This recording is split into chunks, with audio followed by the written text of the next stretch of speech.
Assalamualaikum warahmatullahi taala wabarakatuh. Alhamdulillah. Okey. Kita sambung hari ini untuk mata pelajaran akhlak darjah 2, iaitu masih pada tajuk adab dalam majlis ilmu, iaitu pada muka surat kita sambung muka surat 28, iaitu tentang tajuk akibat tidak beradab ketika menuntut ilmu. Okey, akibat tidak beradab ketika menuntut ilmu.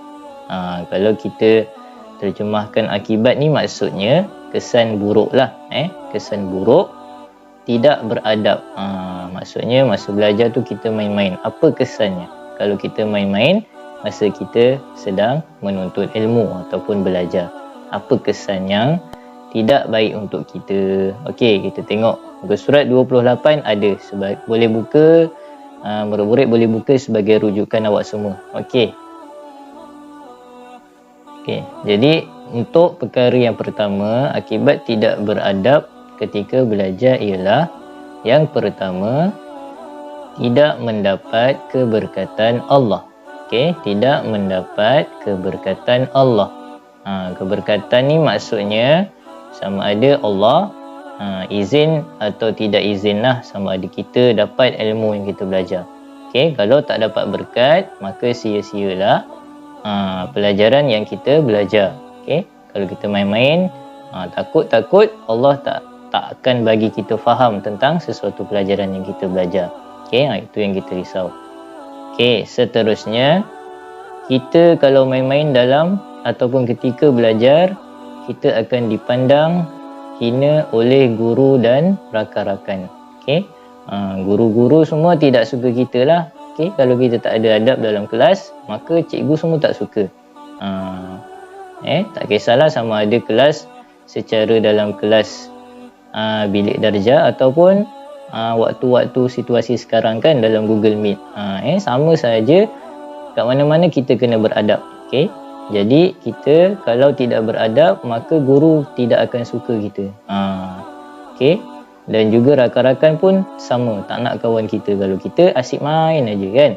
Okey, seterusnya yang ketiga, mudah terpengaruh dengan perkara yang tidak baik.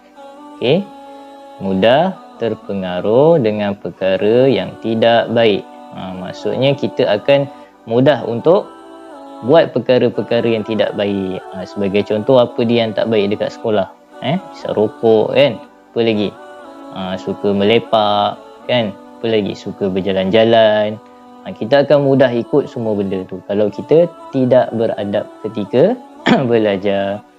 Okey, seterusnya yang keempat, semestinya berdosa lah. Kita akan dapat dosa. Okey, berdosa dan mendapat kemurkaan Allah Subhanahu Wa Taala. Itu yang kita tak nak. Okey, seterusnya, ilmu yang kita belajar itu tidak membawa kebaikan. Okey, jadi kalau kita main-main dalam kelas, maka ilmu yang kita dapat tu tidak akan dapat membawa kita kepada kebaikan. Okey, yang terakhir, kita akan susah sangat untuk mengingati pelajaran. Jadi ini mungkin menjadi punca kenapa kita susah sangat nak belajar.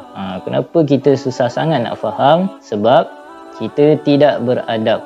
Kita tidak mengamalkan adab yang baik ketika belajar, ketika bersama dengan guru. Maka pengajaran dekat sini, kita kenalah beradab semasa belajar ataupun semasa bersama dengan guru. Okey, saya harap semua fahamlah tajuk hari ini, akibat tidak beradab ketika belajar. Okey, maka sampai sini sahaja dahulu. Terima kasih. Kita jumpa lagi pada tajuk yang akan datang insya-Allah. Kerja rumahnya nanti Ustaz akan bagi dalam buku aktiviti. Okey.